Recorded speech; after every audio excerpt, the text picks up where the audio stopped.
Olá, seja muito bem-vindo a mais um episódio Flash Score. Aquele pré-jogo, e esse é internacional. É pré-jogo aquecimento para você esfregar as mãos para a Copa do Mundo de 2026. Então chega deixando o seu like, comenta, compartilha para geral, para os seus amigos. Você está na sua casa, que é a Flash Score. E claro, se inscreva no nosso canal se você é novo, seja muito bem-vindo. Tá curtindo pelo nosso site? Navegue à vontade, com muita informação na aba de notícias também. Como é que eu navego pelo site? Ou não tem um aplicativo a Flashcore? Claro que tem aqui, ó.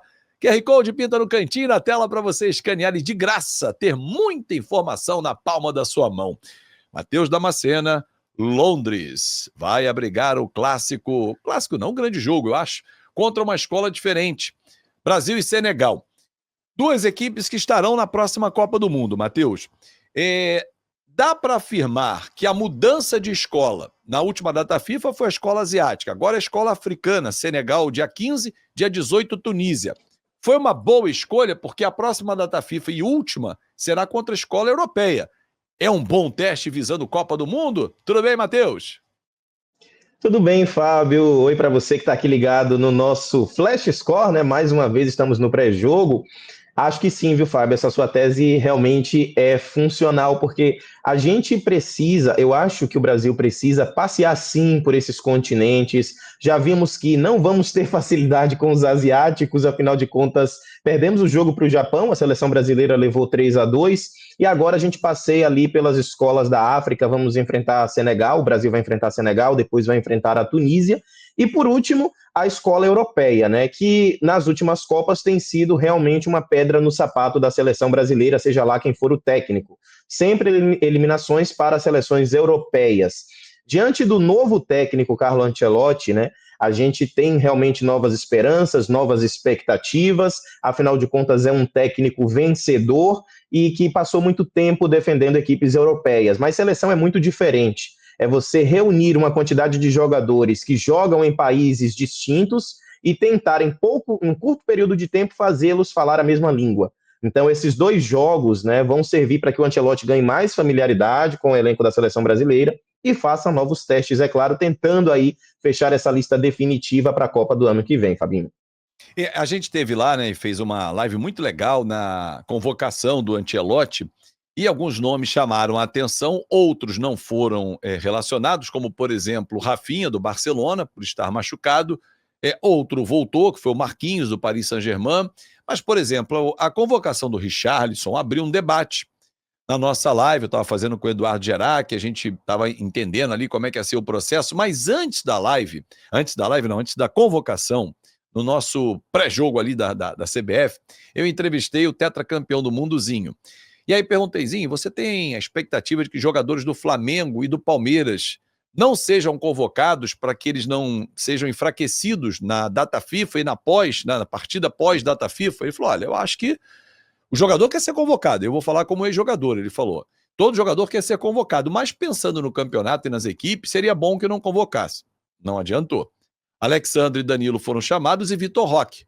E o Flamengo e o Palmeiras têm jogos na data FIFA. Enquanto a seleção está jogando com o Senegal, o Flamengo está enfrentando o Sport e o Palmeiras o Santos. Na volta, no dia seguinte, também tem jogo. Palmeiras e Vitória e Fla-Flu. Aí eu te pergunto, Matheus, até que ponto valia realmente o Ancelotti não olhar assim, pô, deixa eu ver se esses times estão brigando pelo título, não preciso convocar. O Alexandre e o Danilo ele conhece muito bem, talvez o Vitor Roque nem tanto. Mas o Alexandre e o Danilo, com muita experiência de Europa, eles precisam ser testados nessa data FIFA? Eu penso particularmente que não, né? Até porque a gente olha pelo bom senso e vê que Flamengo e Palmeiras realmente estão muito tete a tete ali na briga pelo título. Os dois são finalistas de Libertadores e aí causar esse desgaste nos jogadores acaba prejudicando, sim, o elenco da equipe, né? O que é que eu penso que passou na cabeça do Carlo Ancelotti no momento da escolha? Eu preciso fazer a sincronia do elenco, a sintonia desse elenco, eles precisam se entrosar, e eu tenho pouco tempo para isso. Eu tenho esses amistosos agora, 2 amistosos, depois eu tenho mais 2 que vão ser contra equipes europeias, e aí eu tenho a Copa do Mundo. E como ele viu que ele não fez um futebol convincente, que a seleção brasileira não convenceu no final, na parte final das eliminatórias, na verdade não convenceu durante as eliminatórias, né? E a gente ficou bem preocupado se não tivesse aberto mais vagas, acho que estava todo mundo mais preocupado nessas eliminatórias. Mas como ele viu que não convenceu, ele agora está tentando ali entrosar essa equipe, fazer a equipe jogar bonito, apresentar um bom futebol para que o Brasil chegue na Copa mais confiante, pelo menos, afinal de contas, vai enfrentar adversários muito difíceis na Copa. A gente está vendo que o Brasil ele passa longe de um favoritismo a título de Copa do Mundo, coisa que realmente a gente não esperava, né? A gente esperava realmente que o Brasil fosse chegar ali um pouco mais favorito, na frente como Espanha está chegando, enfim, mas a construção que foi feita nos últimos anos da seleção brasileira fez com que ele perdesse todo esse favoritismo, com essa rotatividade de técnicos, más administrações e etc, etc.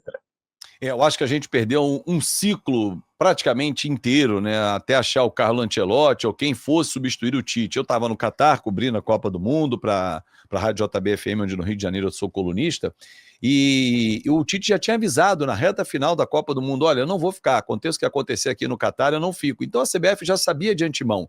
E à época o Edinaldo tinha prometido que logo depois da Copa, em dezembro, no máximo em janeiro, anunciaria um substituto. Levou um tempo, trouxe o Ramon Menezes como um interino, depois trouxe o Fernando Diniz, sem muita convicção, porque tinha sido campeão da Libertadores, aí depois traz o Dorival, e aí traz o Ancelotti, que ele tinha já o interesse em algum momento ali nesse período todo que eu falei, trazer, mas disse até que tinha firmado um pré-contrato, o Ancelotti disse que desconhecia, mas fato é que o Ancelotti chegou. Deu tempo, como você disse, 7 vagas da América do Sul, 6 de forma direta, uma pela repescagem, que é a Bolívia que está fazendo isso, mas eu não vejo o Brasil, Matheus, sinceramente, tendo ainda um elenco como em outras Copas para chegar como favorito. Vai chegar pelo peso da camisa. Se o Neymar estiver recuperado em condições, tem o Vinícius Júnior, melhor do mundo, um Rafinha brigando pelo prêmio The Best também, enfim, mas não vejo o Brasil como em outras Copas. Aí vou fazer um recorte, a gente fala muito, eu e o Edu aqui, quando a gente bate papo de seleção, recorte mais lá de trás.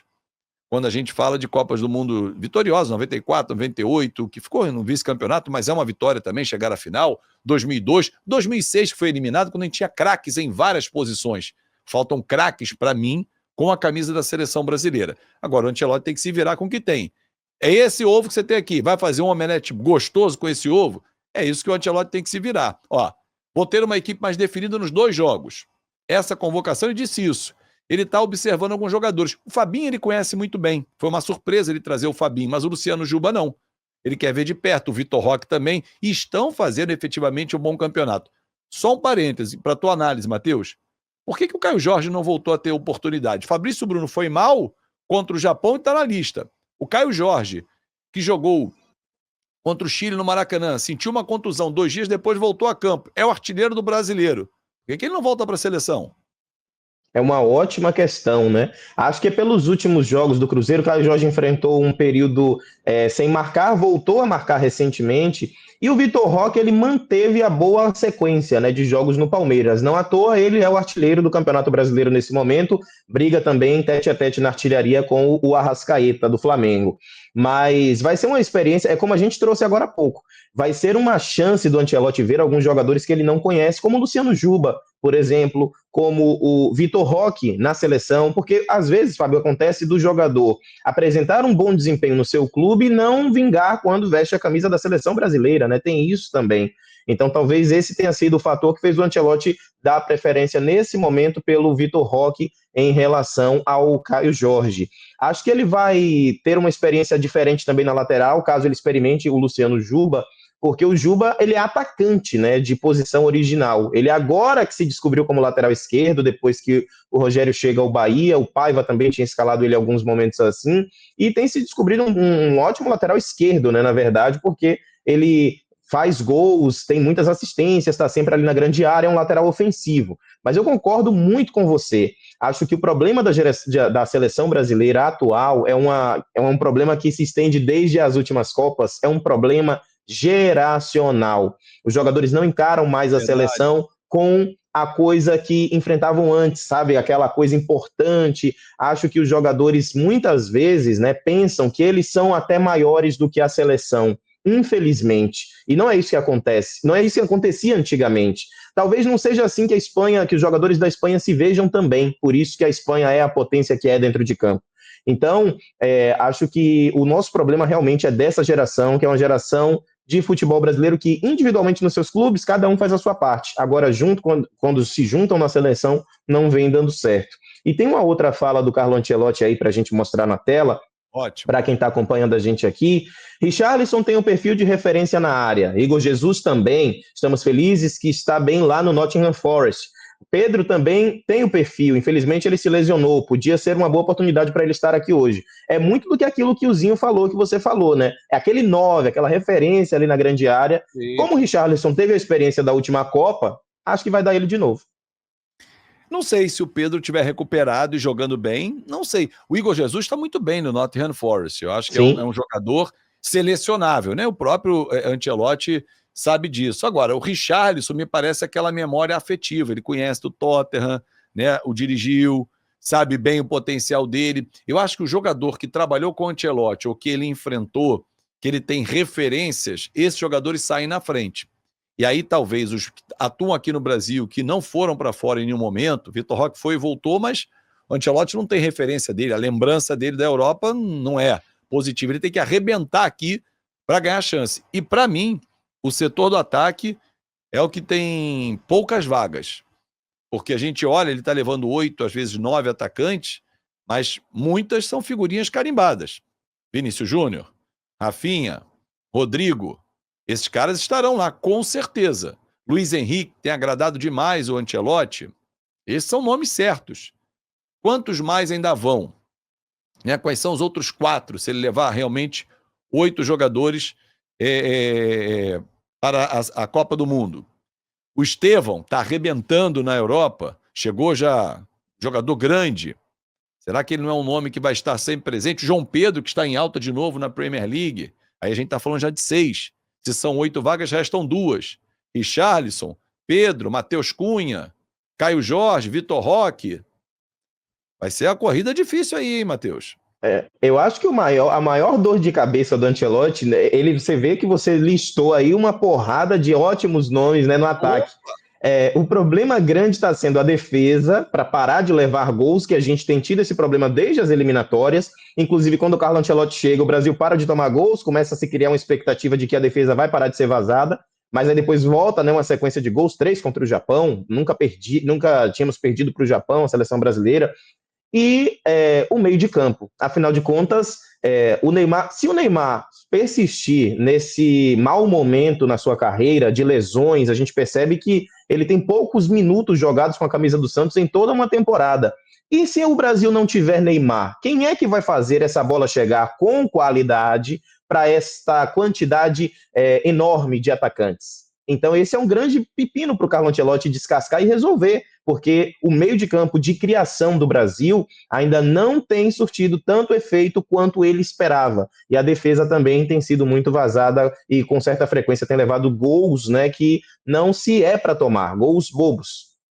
Olha, esse setor do meio campo, para mim, ele já resolveu. Ele vai num 4-2-4. 2 volantes e 4 atacantes, sendo que esses atacantes ali vão se revezar na função, ora o Neymar, ora o Rafinha, né? O Neymar estando em condições. Ele não vai achar esse meio, ele não tem mais vontade, está faltando pouco tempo para a próxima Copa do Mundo. Me parece isso, pelas convocações dele. Matheus, grande abraço, bom demais bater esse papo contigo. Brasil e Senegal, direto de Londres. A gente vai acompanhar aqui na Flash Score. Um grande abraço, até a próxima, amigo.